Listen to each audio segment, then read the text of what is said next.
Finally, we've emerged from the dank tunnels and fungal overgrowth of Auntie Ethel's lair. We've commandeered the hut on the surface and have sealed the pathway into and out of her inner sanctum for now, as we will be resting and recuperating here for tonight. While the hut seems to be magically larger on the inside, it is not magically cleaner or better smelling. This is to be expected of hags, of course, but we're too exhausted to seek to return to our own camp, and Gale has been through the ringer. For his own safety, we ought not to move him any more than we already have, let alone ask him to forge another waystone to return to our campsite the moment he's returned from the fugue plane. Hopefully tomorrow night we will see more restful sleep. We really must be dealing with these absolutists as soon as possible. We've spotted a nearby campsite, and plan to see if anyone brave enough to camp at a bog like this is willing to trade for some of the supplies we're currently separated from. Food and medicine, naturally, as everything in Ethel's home is suspect, but I won't say no to a sip of even cheap wine.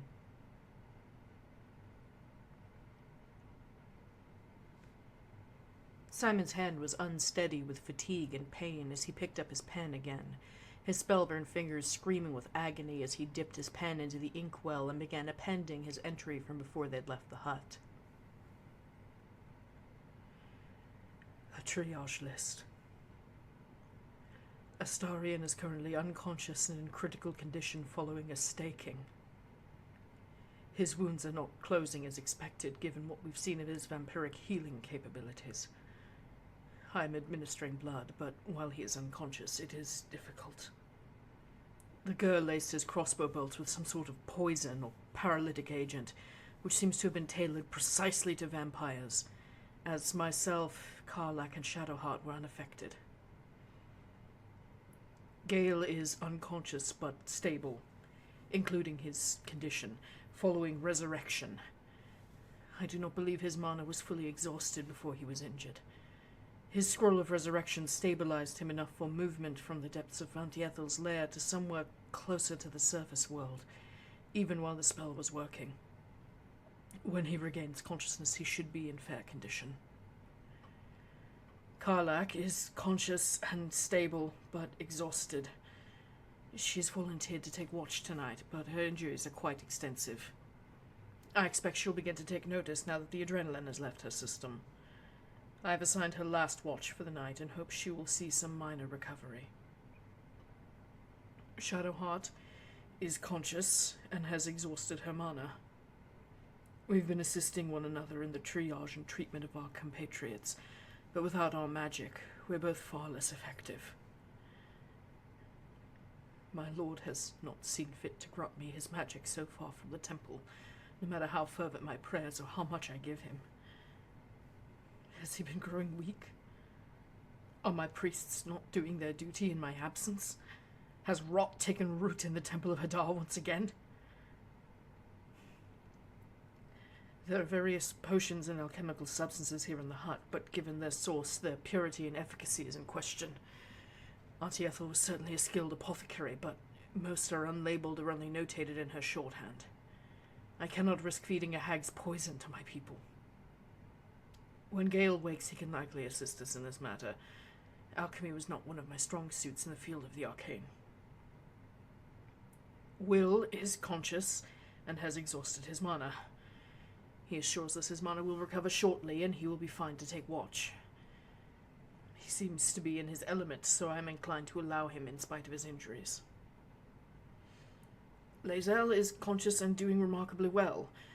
She is volunteered for watch, and I see no reason not to permit it. Indeed, she and Will both seem to feel they have something to prove after the things Auntie Ethel said about them. As for myself, I have exhausted my mana and experienced spellburn.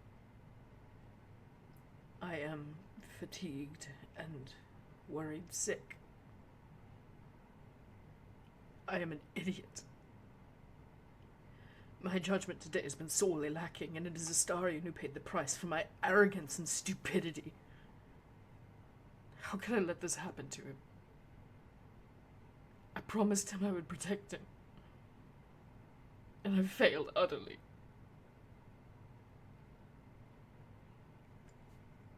Simon's vision blurred, and he squeezed his eyes shut, laying his pen aside on the table.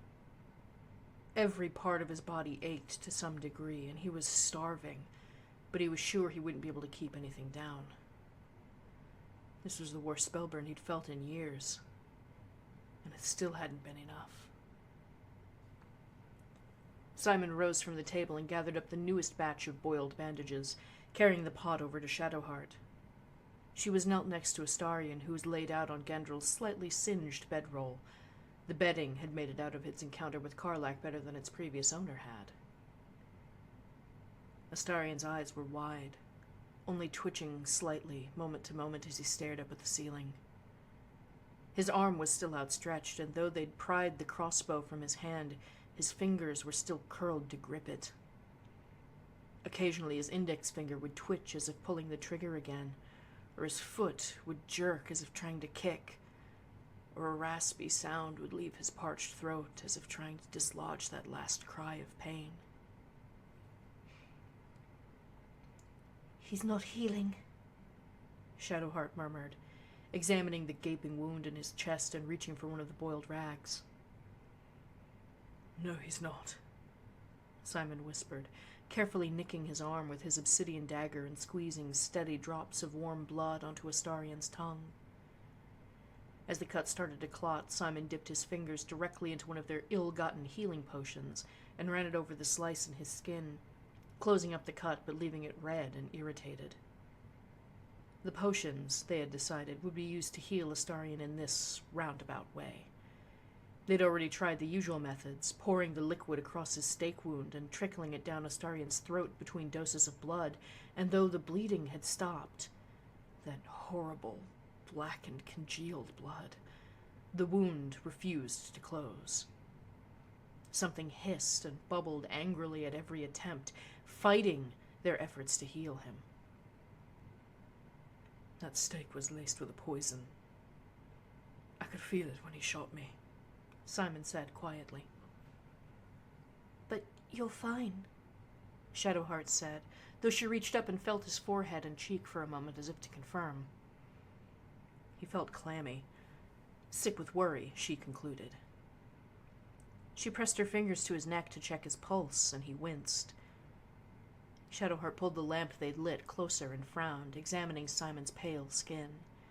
There were 2 marks that looked irritated, a pair that matched those on Astarion's neck. "Though you're not a vampire," she added, sloshing a bit of the potion onto a clean rag and daubing it at Simon's healed bite marks, more to soothe than anything. True. He wasn't hunting a half-elf, Simon sighed. "Hate to say it, but I'm rather regretting today," Shadowheart said. "Ethel might have been able to make an antidote." At what cost? Simon muttered. She was a hag. I don't even know if she'd have taken that giant amethyst we'd found, or if she'd have kept Astarion as one of her sick trophies. Simon felt a surge of panic from Astarion's tadpole at that. No, Astarion managed to rasp. Easy now. Don't worry, we've got you, Simon soothed, grasping Astarion's outstretched hand and gently stroking the back of it. No one will ever keep you again, I promise. "Just try to rest. No need to be dramatic about this, too," Shadowheart said with an oddly good-natured smile, resting a hand on Astarion's chest for a moment. "Simon's got things covered on that front for now. And as for you," she said, turning to Simon more fully, "you need to get your rest as well. You pushed yourself past the limit today, overcasting like that." Shadowheart carefully took Simon's hand in hers and examined his fingers. Though the bleeding had been stanched, he still looked as if he had plunged his hand into a bin full of knives. His constant dips into the bottle of elixir were helping, but this was spellburn. His hand would peel like a bad sunburn in the next day or two, no matter how much physical healing he got, and he'd be lucky if that was his only damage. He'd been reckless today. I'd have done the same for you, you know, he said softly, his gaze focused on his aching, burning hand as well. I needed him to see me. to receive sacrifice so he would give me power again. If you keep doing things like that to get your god's attention, you'll be seeing him much sooner than you think, she scolded. Shadowheart, you know what it is to serve a god with your whole being, Simon said, his whispers taking on a pastoral tone. My god has been a part of me, a part of my life since before I was conceived. And your goddess is powerful. She is grand. She has many temples and many clerics, even if they must meet in secret. My god has only me. I'm his only cleric at the head of his only temple. Then it's even more important to look after yourself so he doesn't lose you, she whispered, scooting closer. So we don't lose you. My pain serves him best, Simon murmured. It is easy to consume. I try to give him pleasure, joy, love, but he prefers. Simon trailed off, looking at his hands again. Aching, bloodied. Don't bite the hand that feeds you. When I lift up my hand toward thy holy oracle. Shadowheart took his hand in hers and whispered a soft prayer, keeping her grasp on his tender flesh light. Simon could feel divine intention in her words, felt an echo of vibration against the weave there, but the shadows of the spell that she spoke weren't enough to set it in motion. There was a soothing feeling that washed over his burned hand, however, cool as a late spring rain. Shadowheart grit her teeth as she completed the gesture, the fingers on her right hand twitching in pain. Are you all right? Simon asked, turning his hands and catching hers gently in return. Her first instinct was to pull her hand back, but she relaxed, allowing Simon to examine the wound on the back of her hand. When did this happen? I don't remember, and it never quite heals, she said. It's a divine mark, a gift from my lady. I can feel her through it, her influence. Does it always hurt you when you heal? He asked, his fingers tracing the space above her wound for a moment. Not always. It doesn't hurt when I heal myself. Sometimes it hurts when I try to make a choice, or when I say the wrong thing. Sometimes it hurts without me doing anything at all. I must believe it is her will, that my pain is sacred. You can tolerate a great deal of suffering, so long as it has meaning. Shadowheart trailed off, her gaze settled on her own hand in turn. My dream is to become a Dark Justicia, one of her elite warriors. This may be a test, to see if I'm even worthy of the trials. Shadowheart replied, nearly breathless with the possibility. Mother Superior has never allowed me to even attempt it before. Well, she would be a fool not to allow it. Simon smiled, giving her arm a reassuring squeeze. After we've gotten rid of the tadpoles, and you get that artifact back to Baldur's Gate, I think you'll have sufficiently proven your mettle to anyone. I believe in you, he whispered. Thank you. Shadowheart breathed, her gaze falling in embarrassment? Is that what that feeling was? Let's try to get some sleep for now, Simon advised, smiling. I'll keep an eye on him tonight. All right. Here, she said, turning over a few more elixir bottles that Will had brought back from camp. You two need these the most right now. Thank you, Simon murmured, arranging them carefully next to himself. In the morning, I should be able to do something for that poison. Just make sure he can hold on until then. My lady may be the Lady of Loss, but I don't intend on losing him, Shadowheart said softly. I've grown used to your presence, she said, looking down at Astarion. It wouldn't be fair if you died.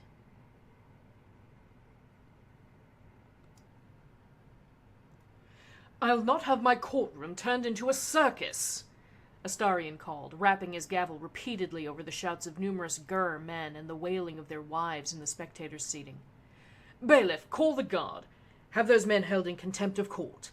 You come into our city, you must follow our laws. My ruling is final, Astarion declared. But the children, sir! Have mercy! One woman at the front sobbed. This court is not in the business of mercy, but of justice, and this magistrate is not in the habit of having his rulings questioned, Astarion snapped. Have the canings administered by our dullest members of the guard. After today, I won't be heartbroken if they lose count of how many times they've brought the cane, he said with a sneer. Several armored members of the guard began wrestling the brightly dressed Gur out of the courtroom, their sobbing wives trailing after, clinging to the guards' tabards and imploring gestures. Finally, the defendants were led out by the guard, 5 children, ranging in age from 12 down to 6 at most, their hands bound, eyes red, noses snotty. The doors to his courtroom swung shut, and Astarion sighed, adjusting the wire-frame glasses perched at the end of his nose. There were no lenses in the frames, just simple glass, but they were perhaps one of the best additions he'd made to his court dress. They gave the young magistrate a distinguished, respectable air. Now that that's over with, he began, send in the next ones. Those involved in the matter of Alonquo v. Czar called forth. Oh no, not this again, Astarion groaned, tossing his glasses onto the desk and pinching the bridge of his nose as the proceedings were called to order. Barrister, has your client deigned to appear as summoned this time? Astarion asked, before the litigants' bums had even hit their chairs. He certainly didn't see any patriarchs in the courtroom, but Astarion didn't even know if he'd recognize Lord Czar were he to appear anyway. He was infamous for his reclusiveness, but this was ridiculous. Would that he could both throw a patriarch in a cell for contempt of court and keep his career. Lord Cazador Czar would have been in Wormrock 2 weeks ago. No, Your Honor, Lord Czar is unable to attend today, the barrister answered, presenting a piece of parchment to the clerk. I would like to submit a motion requesting a continuance of the proceedings. Another? Barrister, if your client can't even be bothered to make an appearance in this court at the dates and times of his counsel's own repeated requests, then I've no inclination to give him another date in my courtroom at all. No one enjoys being stood up, he added, earning a few chuckles from the spectators in the gallery. Please, Your Honor, the Lord is a busy man. Yes, we're all very busy men, Astarion replied, holding up several sheafs of parchment. Have you seen the length of my docket? This case has been delayed again and again for weeks now, clogging up the courts, and I've yet to see your client grace my courtroom even once to petition for a continuance or change of venue himself. If Lord Czar has such a casual disregard for the authority of this court of law, then it seems quite likely that he would have a similar disregard for others' person and property. Summary judgment for the plaintiff in the compensatory amount of 1,000 silver bars, plus the cost of medical treatment for the dockhands wounded by the Lord's mongrels. And a further 5,000 silver bars punitive for wasting my time. Make sure your client knows that, so perhaps next time he's to appear before the court, he might actually appear. Astarion ruled, casually rapping his gavel and sliding the stack of petitions from defending counsel dangerously close to the edge of his desk, where another young clerk quickly scooped them up. Permission to approach the bench, Your Honor? The prosecutor asked sweetly. Granted, but make it fast, Astarion said, waving him up without raising his gaze. I won't only charge patriarchs for my time. Of course, Your Honor, the prosecutor said, strolling up in his somewhat ill-fitting wig as the guards shuffled the spectators out amidst loud pleas for mercy from the lingering Gur in the hallway. I was just hoping you'd be able to make it to our luncheon this weekend. Kitty's so looking forward to seeing you without the powdered wig again, he simpered. Is your maid cooking that goose of hers? Astarion asked, the corner of his lip twitching up. It's already marinating, Your Honor. Then consider this my RSVP, Astarion said. You and Kitty are always so generous. This talk of luncheons is making me hungry. Shall we get 1 or 2 more out of the backlog before we adjourn for lunch? He mused, looking over at his bailiff, who gave a curt nod.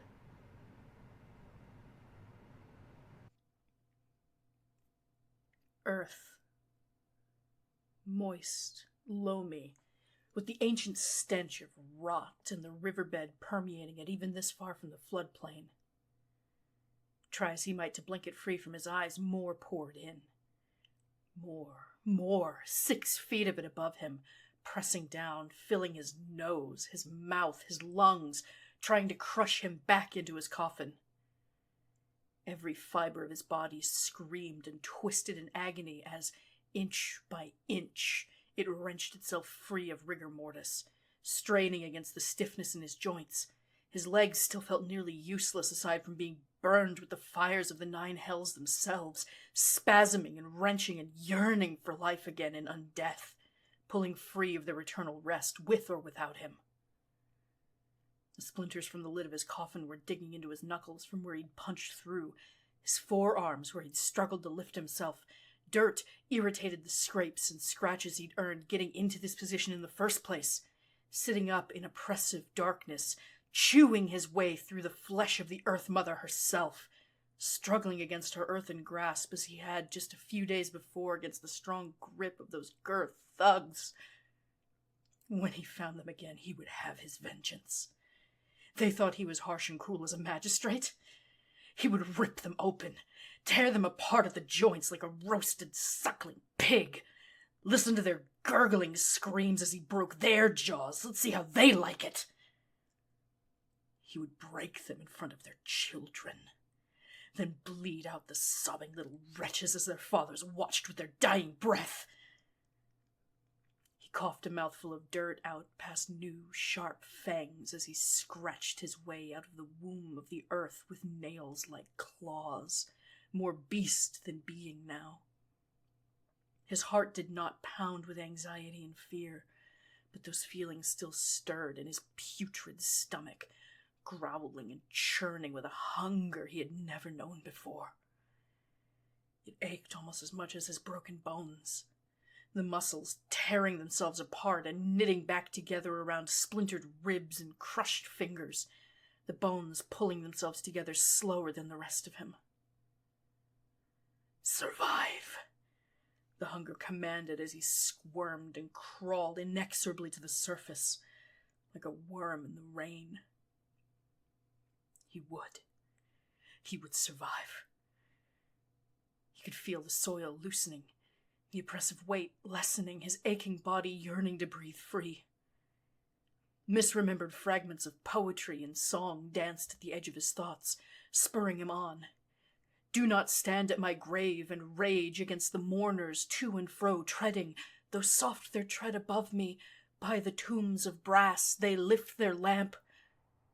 With a desperate stretch, his fingers broke the surface, scrabbling and grasping in the soft, loose earth for purchase to haul himself upward. His legs kicked and swung as though he were swimming against the Chionthar's currents. He surged up, vomited from the very earth itself, and cried out like a newborn babe, spitting dirt and congealed blood on the fresh-turned soil and drawing his first lungful of dank, stale air. He turned his filthy, mud-stained face upward to see the lid of the sarcophagus. Gouges dug into the marble by his own broken, bloodied fingernails stuck in the stone. Oh, gods, he was here again. He was here. He was always here. He was here. He was here forever! Astarion's eyes snapped open, vision blurred in the dark, the air still putrid and dank, and his whole body convulsed against unseen restraint. His jaw ached from clenching and grinding his teeth. He wrenched it open to scream, but only a piteous mewl of a sob left him. Shh, you're safe. You're safe, Simon soothed, brushing Astarion's sweat-slicked hair from his brow. Try not to struggle, he whispered. I know you're scared, I know, but I'm here. It's going to be okay. Astarion gasped. Easy now. Shh, there's no gur here, Simon whispered, reassuring him and daubing at his brow with a moist rag. No. Gur attacked me. me in the street, he said through his stiff jaw. I ruled against them and Azador. Astarion gasped, eyes wild. He sent this one here to find me, bring back, punish. Shh. He's gone.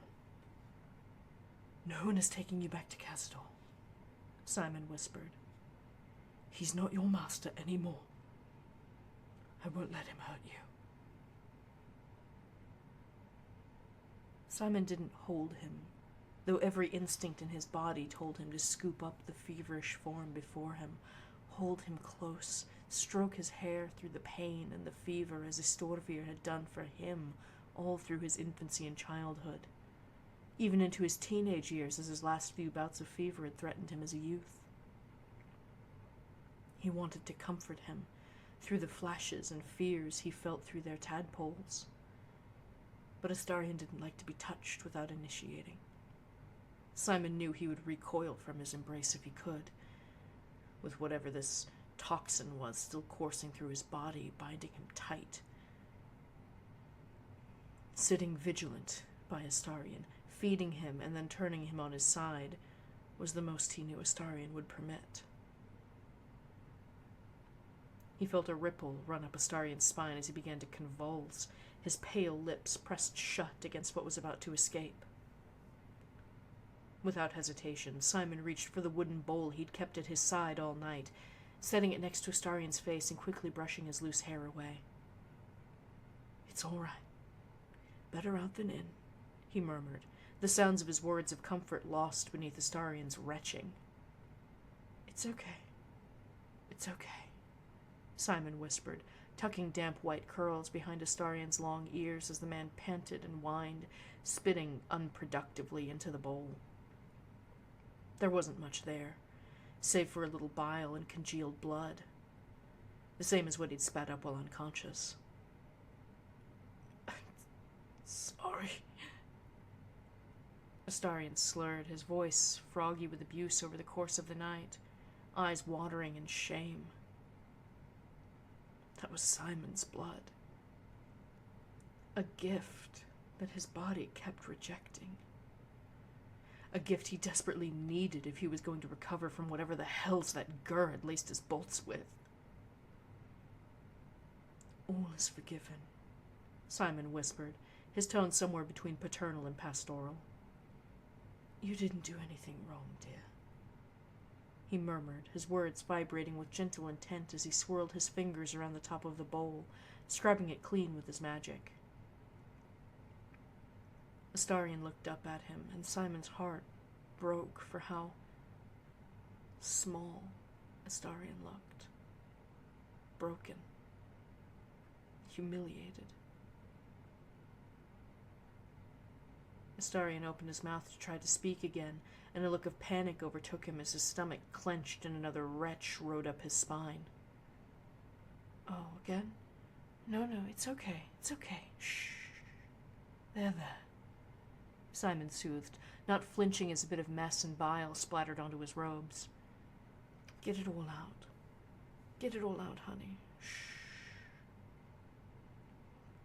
Don't tell anyone about this, Astarion whimpered, raising a violently shaking hand to wipe his mouth.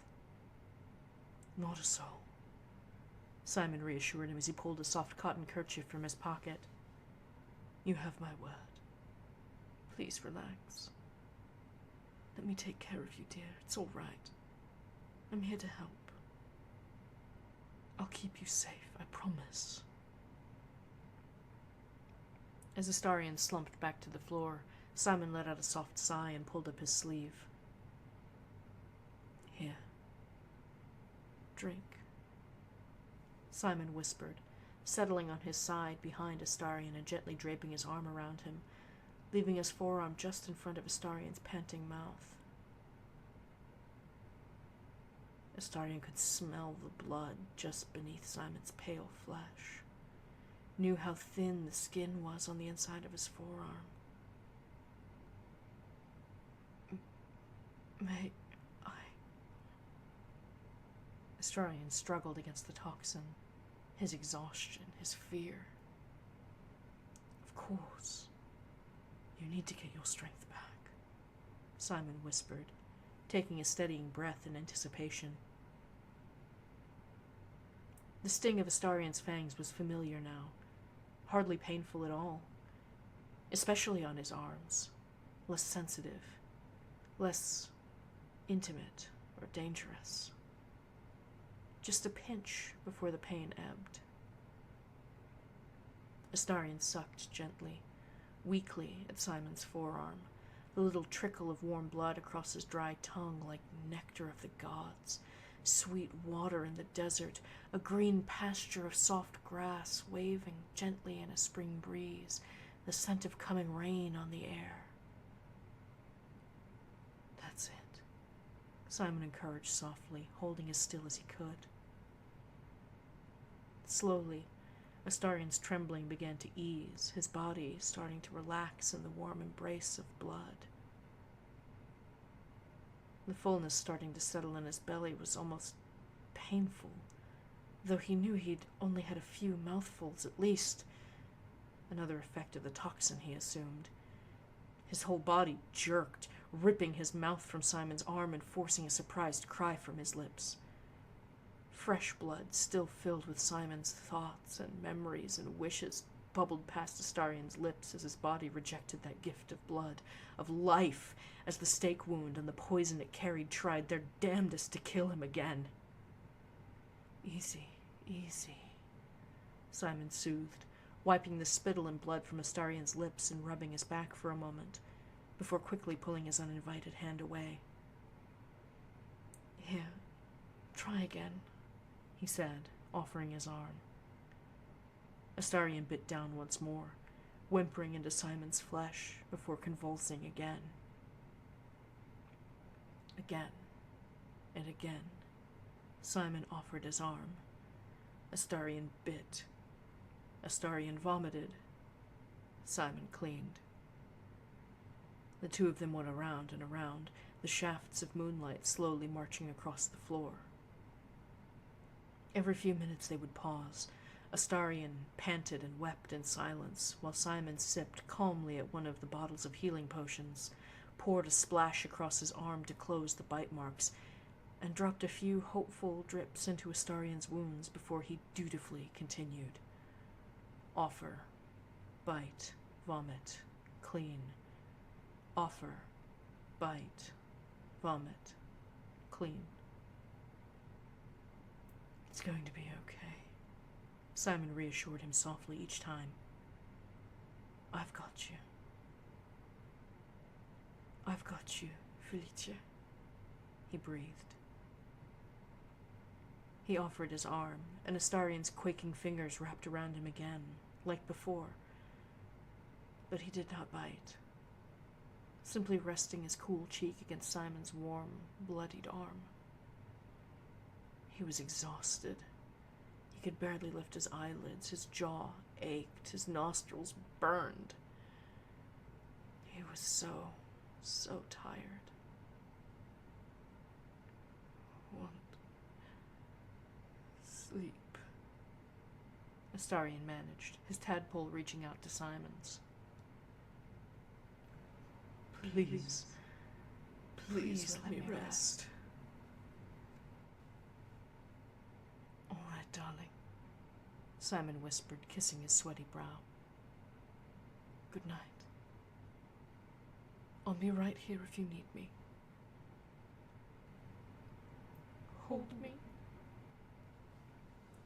The thought, the impulse was quick, fleeting, soft, childlike. Simon wasn't even certain it had come from Astarion. Do you want me to hold you? He asked, barely above a breath. He could feel Astarion's lip tremble for a moment before he gave a jerky nod. his grip growing the slightest bit stronger as he clung to Simon. Please. Come here. It's all right, Simon whispered. He sat up slightly, resting his back against the rickety wall of the hut, and gently gathered Astarion up in his arms. He was almost entirely dead weight, hardly able to help in moving himself, but he did not struggle or twitch. As soon as he was settled in Simon's lap, he relaxed immediately, leaning heavily into Simon's chest. Simon gently arranged Astarion to be as comfortable as possible, given his lanky, bony frame, and tucked Astarion's head beneath his chin as he settled in as well. I won't tell anyone about this, he breathed, gently stroking Astarion's damp curls. You can still be the dashing rogue, hard-edged, above such need for tenderness, Simon whispered, swallowing hard. Your secret is safe with me.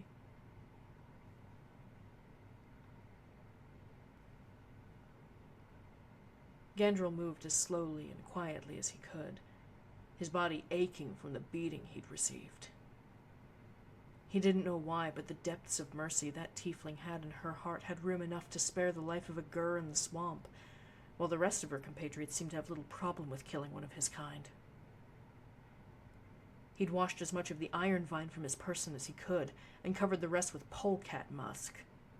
Again, it would hopefully ward off any hungry monsters, while also being less conspicuously him, after sharing his trade secret with his goddamned Mark. How had he been there, in broad daylight? It shouldn't have been possible, couldn't be. With a hunter's patience and stealth, he crept into the hag's hut, his steps slowly rocking forward around the edge of the room. A low fire burned in the hearth, casting long shadows against the room for him to slip through. As he took a step, however, the light changed. Another flame, bright with arcana, leapt to life about 10 feet away. Don't take another step, Simon rasped in the dark, or I'll scream. And then I'll shoot this firebolt at you. Please. I don't want to hurt any of you, Gandrel whispered, rocking his weight back onto his rear foot in a gesture of goodwill, but not pulling his foot back. He could see by the new gleam of light that Astarion was right there, curled in sleep. He could bind him without trouble, muzzle him, get him back to the cage, and... Now we both know that's not true, Simon said, one hand resting on the back of Astarion's head protectively. The spawn laid close to the wizard, had climbed into his lap like a child to sleep, and the man let him. Were Gandrel not so desperate, the sight might have angered him. He had to try another approach. Do you have children, sir? Gandrel asked, noting how Simon cradled Astarion close. Yes, Simon replied, his tone terse. And is there anything you wouldn't do for them? To keep them safe? No, Simon whispered. There's no end to the lengths I would go to for my son. Then you can understand, sir. I have children too, Gandrel began, lowering himself to his knees. Not to beg, but to reach the elf's level. And, perhaps, yes, to beg. 2 little girls, both the very image of my wife, and they've been taken from me. All of our children, my tribe's future, snatched from my people's camp while we slept. We've searched high and low for them, and that man, he said, pointing and struggling to keep his voice level and low, that man knows something. He's connected somehow. Simon's lip twitched in a scowl as he ran the frayed, unraveling edges of his magic against the border of Gandrel's self. hoping to catch deceit in the sieve that was his mind after such a day. He saw them. 2 little girls, blonde-haired and brown-eyed, one girlish and shy, the other already taking after her father.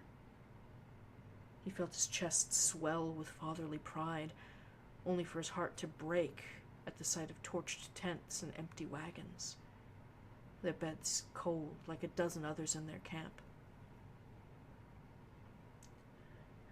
What makes you think he's connected?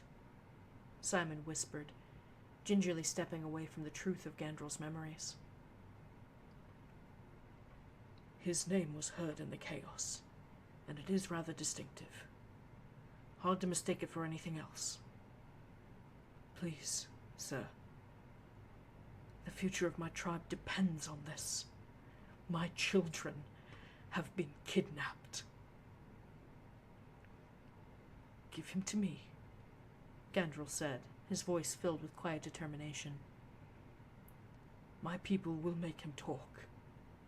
And then, you must take me for a monster greater than he if you think I'll turn over one of my people. Simon growled, grinding his teeth. I instructed Karlach to kill you, and she saw fit to spare your life. I suggest you leave with this mercy, as it will not be extended again. Sir, whatever he may have done before, while under his former master's control, he's under my protection now. And be it Vampire Lord or Vampire Hunter, I will protect him. Now, walk away, Simon whispered lowly, the flames dancing between his fingers again. Astarion has quite the friend in you, Gandrel said. I'll make sure he knows that, in the end. Not only me, Simon said, his gaze flicking back to the shapes of his allies sleeping around the fireplace. And he does know. Simon remained tense as he watched Gandrel climb down the ladder of the veranda, a tremble starting to set in after several long minutes.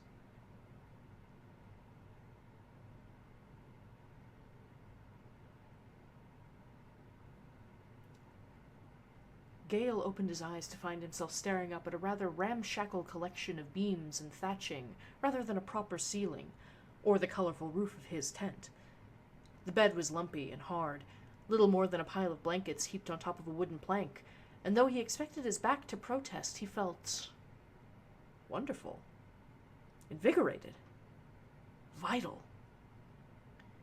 The orb in his chest seemed to be spinning along on its merry way for now, balanced, sated, for the moment, on the meal it had made of Simon's staff.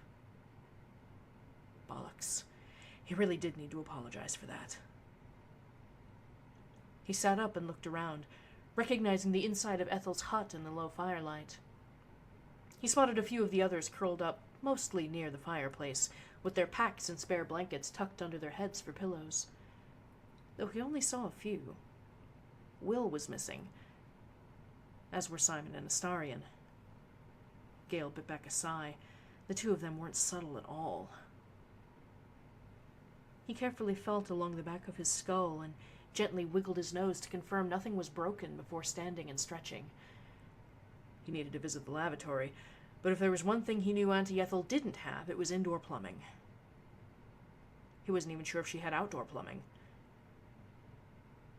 Gale rose and tiptoed towards the door to the veranda, but paused at the sound of quiet sniffling. His eyes strained against the low light before finally catching the sight of 2 figures in the dark. Simon? Oh no. Oh, Gale, Simon sniffed. is Astarion? Gale asked, swallowing heavily. He's resting, Simon said, taking a swig from one of the bottles lying around the space. Gale couldn't see, but the scent was clear, one of the more powerful healing tonics they'd come to possess. He watched as Simon dripped a bit of the potion across Astarion's chest, heard the soft fizzing sound of the potion doing its work. though it seemed less effective than expected. Has he been cursed? Gale asked, kneeling next to them for the moment. Poisoned, Simon whispered, wiping at his eye. Any one of the bottles in this hut may be an effective antidote, but it's far more likely they'd be yet another poison. Perhaps I can help, Gale offered. It might be easier in the morning, but I have a knack for alchemy. I could start examining what we have here, see if anything is of use. I thought you might, Simon said, smiling weakly. I predicted it, he corrected after a moment. If I'm to be honest, that and Shadowheart's prayers are the only things keeping me together right now. Easy now. It's been a long day. Longer for some than others, Gale soothed, giving Simon's shoulder a squeeze. I hate this. Feeling powerless. Not knowing what to do. Simon murmured, sniffling again. No, I know what to do, but I can't. Not anymore. What do you mean? Gale asked softly. You're not the only one who lost their magic, Simon whispered, sorrowful. I've been saying that I'm a cleric, but it's not true. I was a cleric. I was raised to be one, born to be my temple's high priest and prophet, the chosen of my god. Once he became a god, anyway. Simon sniffed.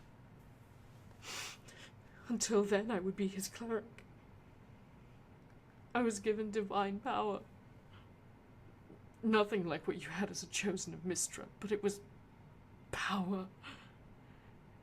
And it's gone. Simon whimpered. I can't help like I once could. I can't heal him.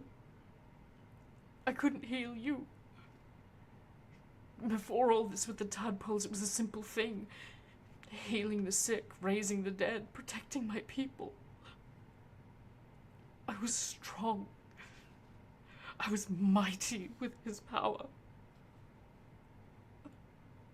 I was a white lily. Simon sobbed, burying his face in Astarion's thick curls.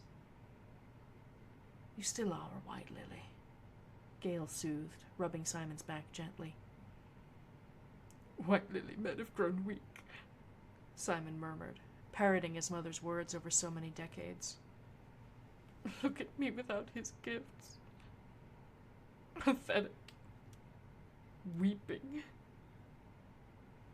Simon, you are a great and capable wizard in your own right, Gale said, soft but firm. I know exactly how you feel. More than perhaps anyone, he added softly.